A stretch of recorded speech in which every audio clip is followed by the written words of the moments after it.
Patrick Henningsen talks on today's News Talk Radio, TNT. All right, welcome back, ladies and gentlemen, to TNT, today's News Talk. I'm Patrick Henningsen, your host. Thank you for rejoining us on this live broadcast. We're still in the first hour. We've got a very important story we need to cover right now. We're going to bring on to the program a special guest. She is the founder of prominent anti-war organization Code Pink in the United States. She's very visible on media and on Capitol Hill. Her name is Medea Benjamin. She's joining us on the live link right now. Medea, thank you for joining us on TNT. Nice to be with you, Patrick. Thank you.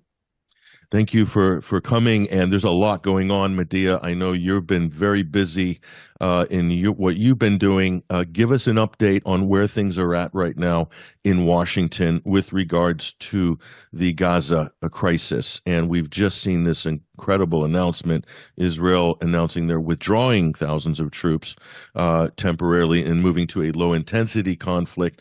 It's well known that there's definitely problems in the Biden administration with their support for Israel since October 7th. How is this panning out right now on the American scene, Medea?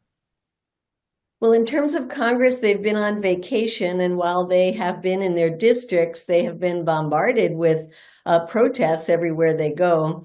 And they will be coming back to D.C. In the week of January 8th. So we are preparing to greet them there with lots of people in the halls of Congress saying not only, why haven't you called for a ceasefire, because most of them haven't, but also the issue of the $14 billion more to Israel that the Biden administration has asked for. And during this holiday break, they've gone around Congress to send millions and millions of more munitions to Israel without congressional approval. And then there will be a vote coming up on this. And so we are going to be there saying, how can you even consider sending $14 billion more to Israel in the midst of this mass slaughter that's going on? And in terms of opposition, in the White House, there is a lot of division, which we are not only reading about in the press in the United States, but we've met with interns from the White House who did their own letters saying, we don't like at all what's going on. We've met with people from the State Department who have resigned over this issue. There were 1,000 employees from the U.S. Agency for International Development that signed a letter calling for a ceasefire. The staff within Congress have written their own letters and actually did their own press conference. So the opposition to Biden's policies are coming from the grassroots and inside. But despite that, you see the administration sticking by Israel, and you see the majority of people in Congress continuing to support Israel. So there's a tremendous dysfunction in our government, a disjuncture between what the people want. We see in opinion polls, 66% of Americans want a ceasefire, and yet we see Democrats and Republicans, the vast majority, still siding with Israel and wanting to send them more money. How would you explain that gulf, this gap you're talking about, of where the public is on this issue and where congressmen, senators on both parties in Washington are on the issue?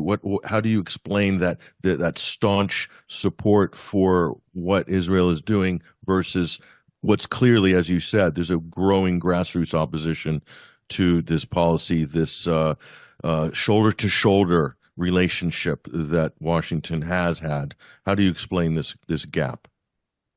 Well, this is not the only issue, but a big issue is the pro-Israel lobby that is so strong in the United States, that has been built up over decades and now puts the fear of God into the members of Congress. Not only do they give a lot of money to congressional campaigns, and we have gone around the Congress and put the exact numbers outside their doors to say, you have been sold out to the pro-Israel lobby for X amount of money, and oftentimes that's in the millions. But they fear that if they don't take a position that is pro-Israel, that they will be primaried, meaning that the pro-Israel lobby group will come in and give a lot of money to find an opponent that is suitable and then flood that campaign with millions of dollars. And they have shown their ability to make and break careers. They have taken out sitting members of Congress.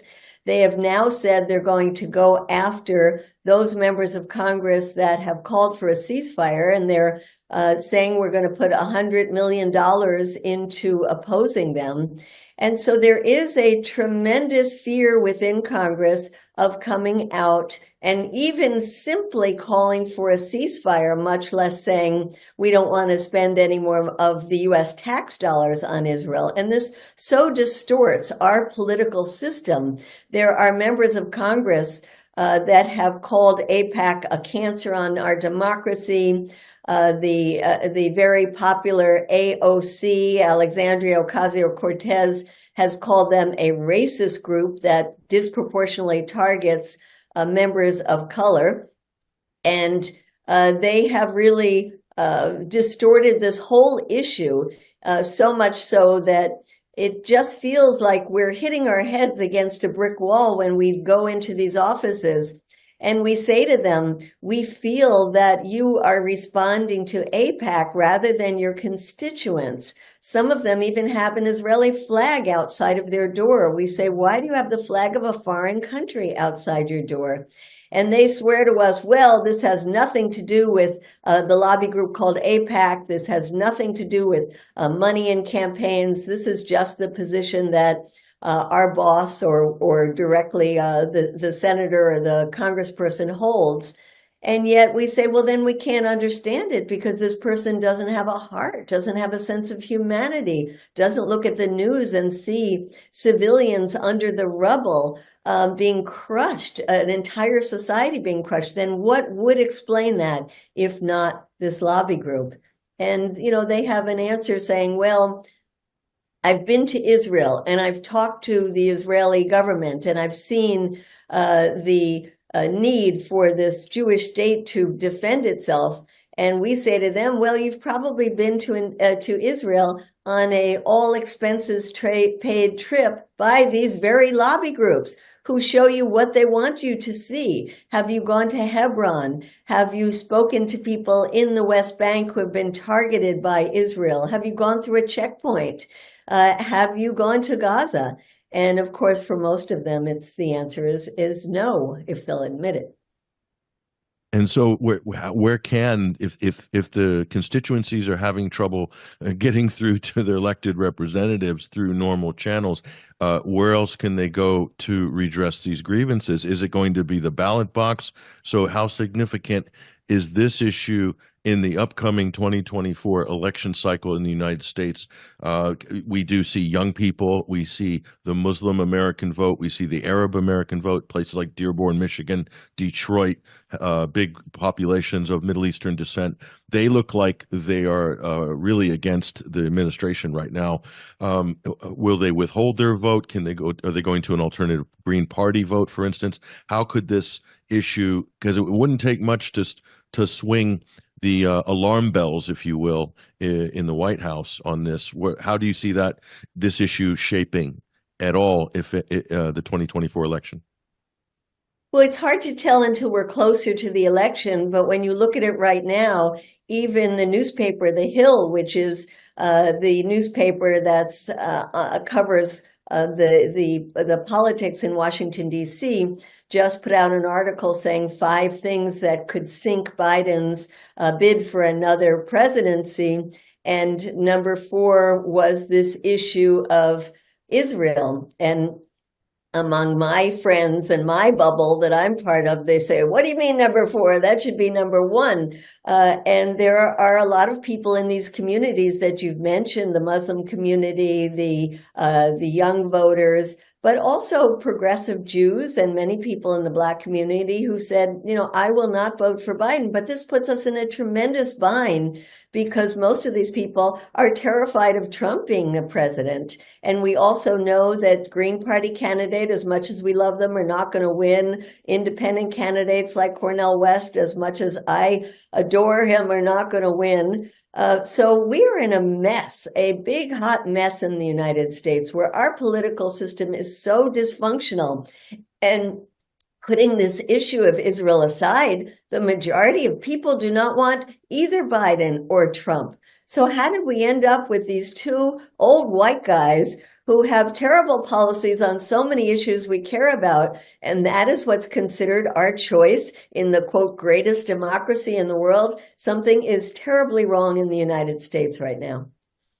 So, yeah, I think a lot of people are going to agree with you on that, Medea.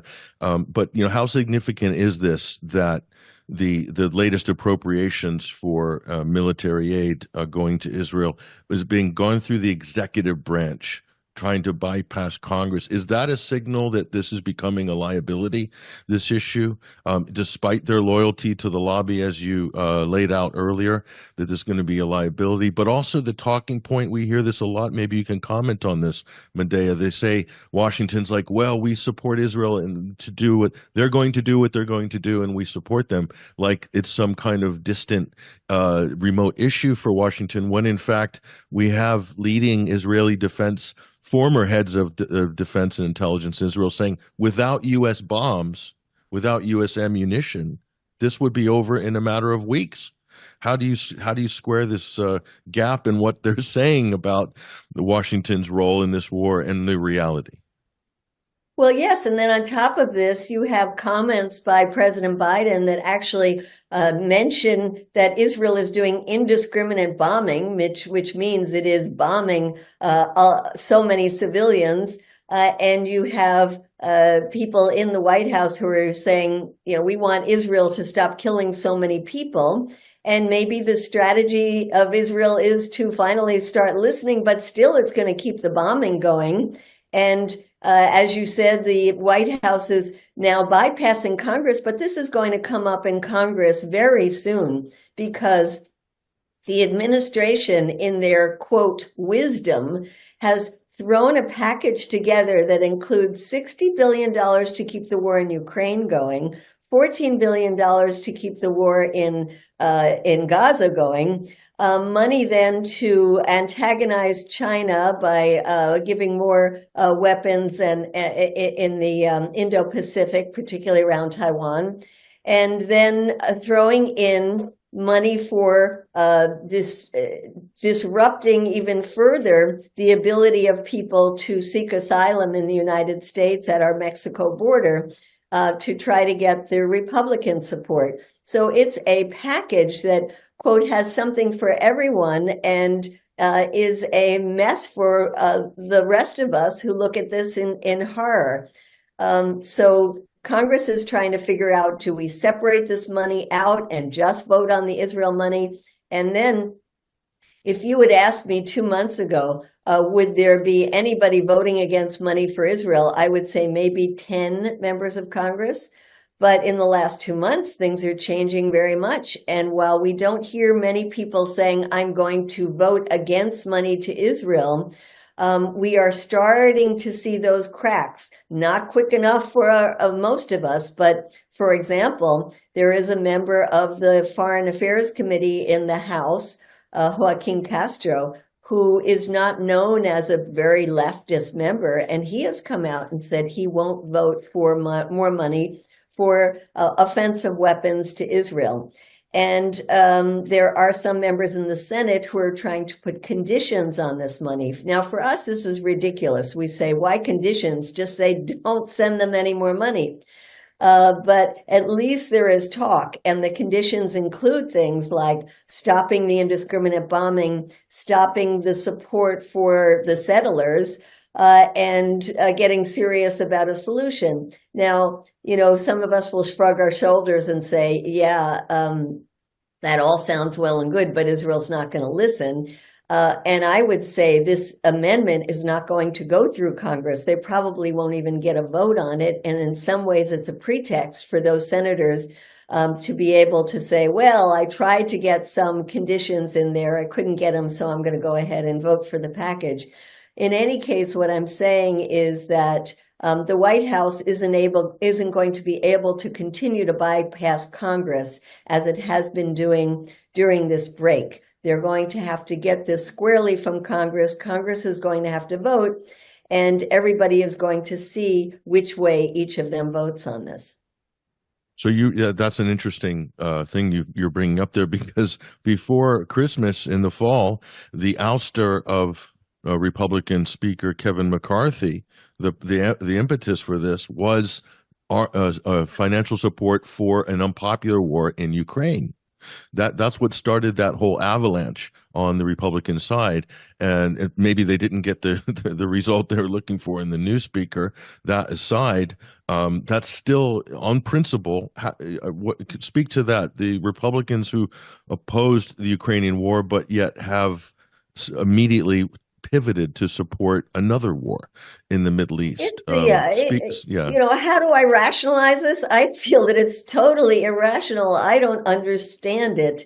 But we do have to recognize that both the Democrats and Republicans in the United States are overwhelmingly hawkish. They're overwhelmingly pro-war. We talked about the pro-Israel lobby. We haven't talked about the pro-arms, the weapons lobby. And that is huge. That military-industrial complex is enormous.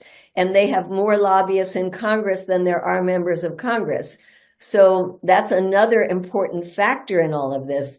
The budget that just passed is over $1 trillion going to military/security related issues. And most of that money goes to enormously wealthy, profitable companies. And the revolving door in the United States is worse than ever, where people go from the Pentagon and Congress into the weapons industry itself, like the Secretary of Defense, who came from being on the board of Raytheon.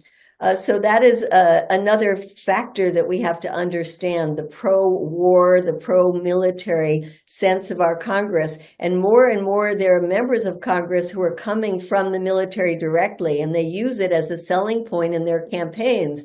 I served my country, in horrible wars we should have never been in, like in Iraq, but it's a selling point here.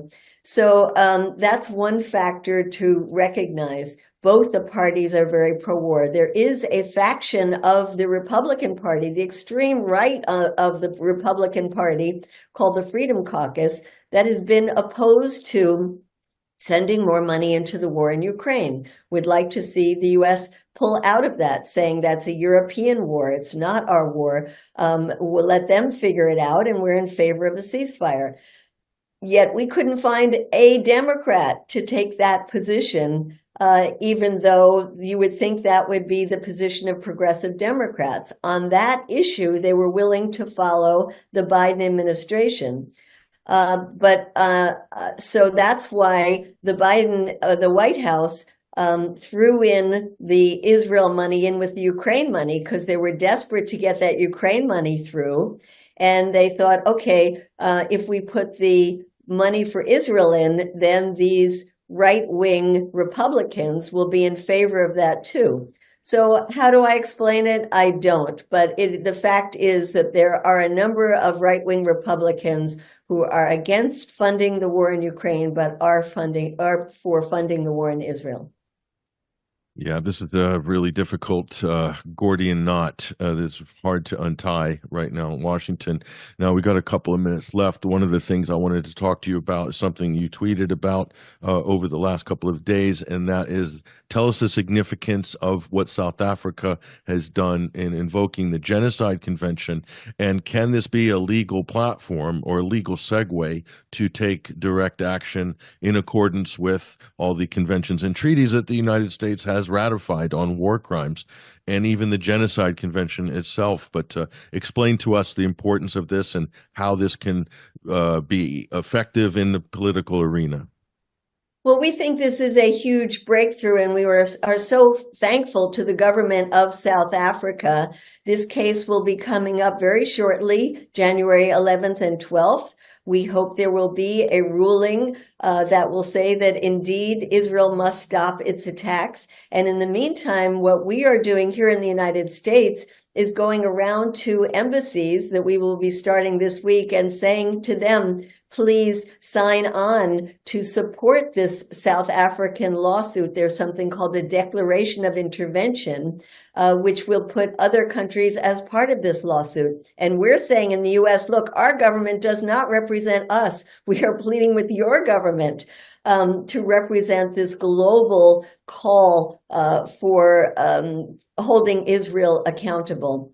So we are very hopeful that this is a possible avenue that can restrain Israel. And we're hoping that there will be, by January 11th, and if not afterwards, more countries that sign on to this.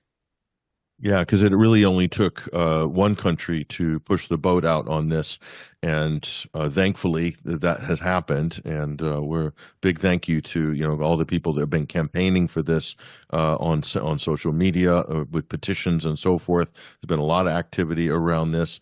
It's by no means a solution to all the problems with this situation, but it certainly provides, I think, a legal platform, and it has done in the past, in order to, for instance, officers in the Israeli army, politicians in Israel, even people in the U.S. that have been supporting it or providing material support. Everybody, theoretically anyway, it comes under a sort of legal umbrella on this, and can be held accountable if there's a political will, if there are judges and judiciary bodies ready to accept those filings for potential indictments, arrests. We've seen it in the past with Augusto Pinochet.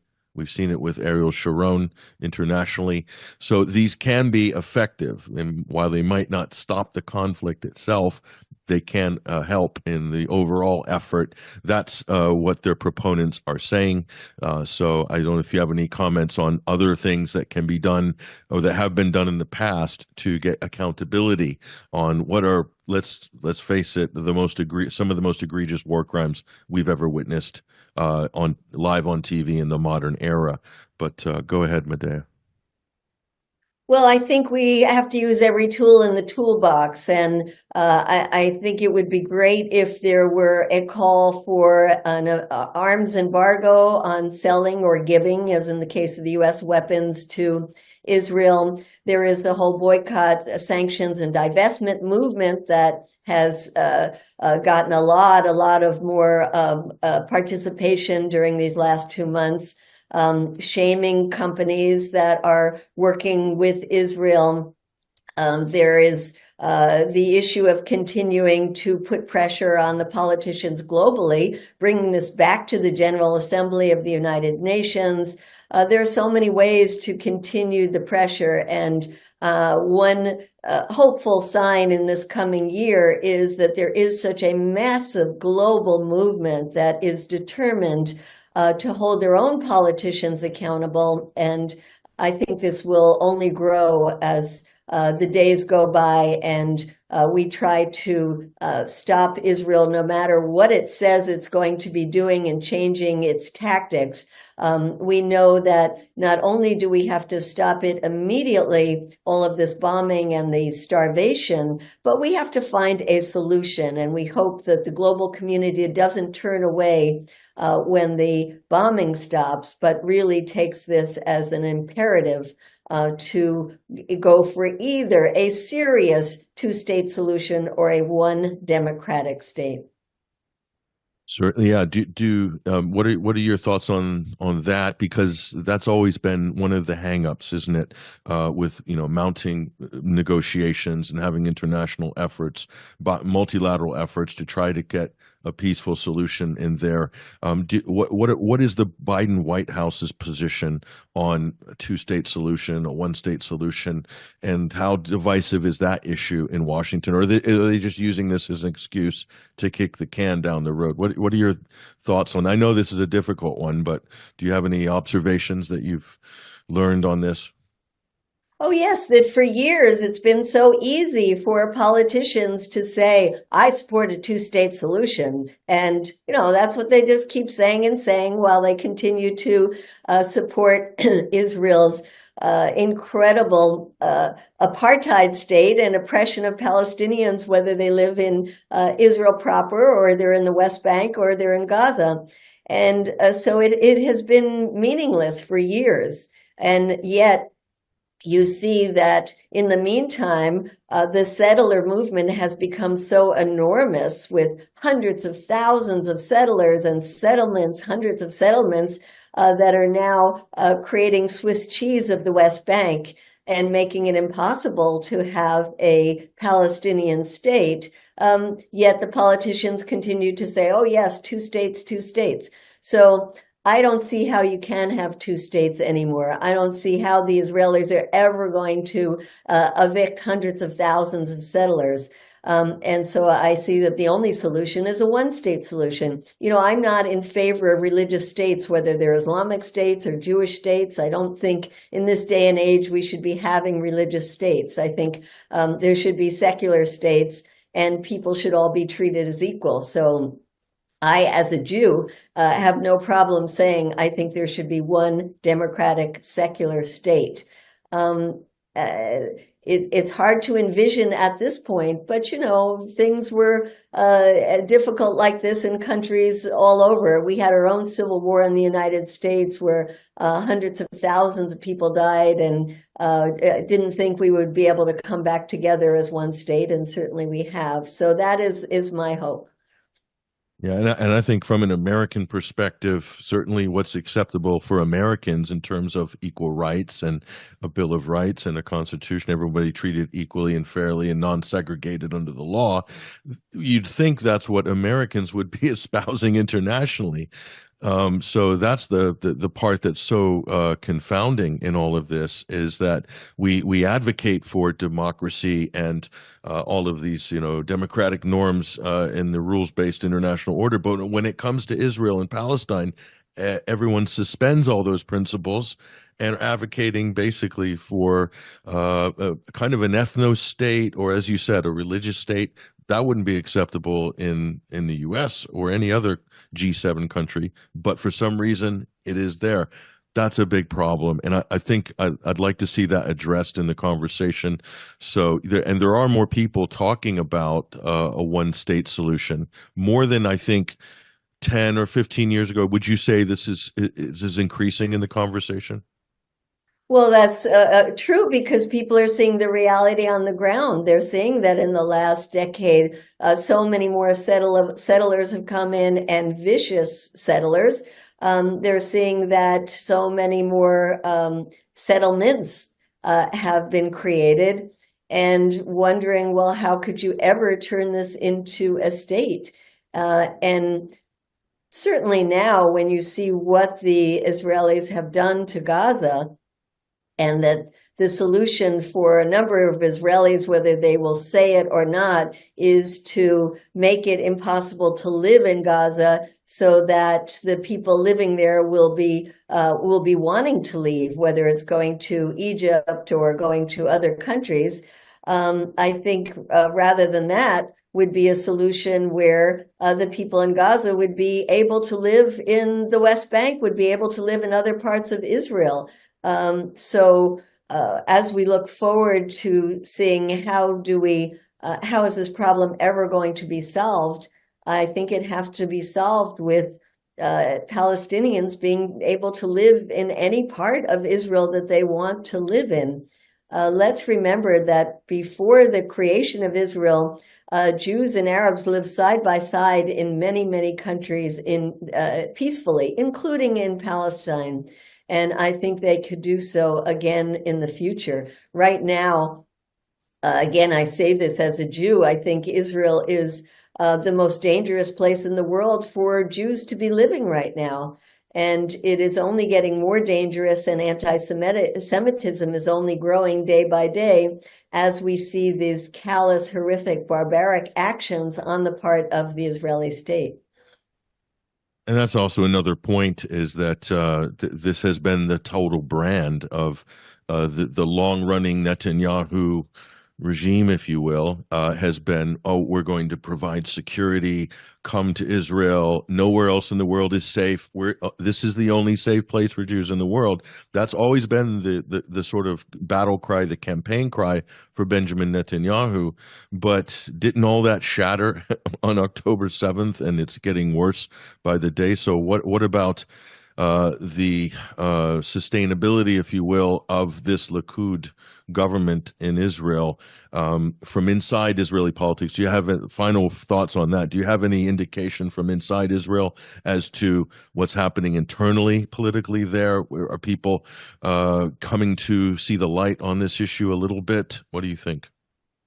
Unfortunately, the Israeli media is not giving a balanced view and is not showing the devastation that is happening in Gaza. I think if people inside Israel were able to really see what's going on, many more of them would be horrified.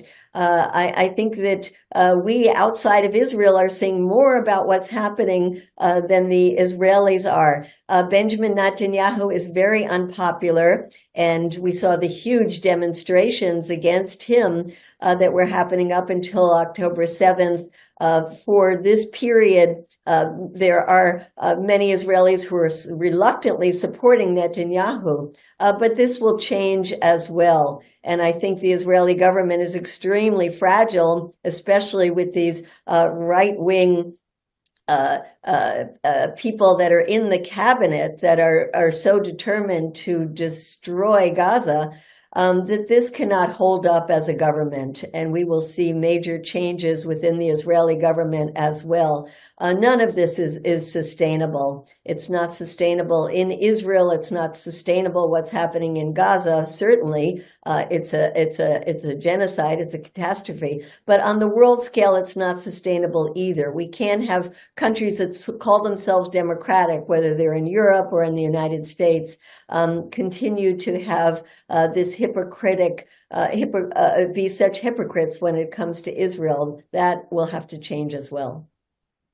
Definitely the conversation is shifting radically into the new year on this. So we hope this is going to net some positive change overall. Anyway, we're going to keep a close eye on the situation. Medea Benjamin, founder of Code Pink, we really appreciate your time on TNT this week. Thank you very much. Thank you for having me on. Bye-bye.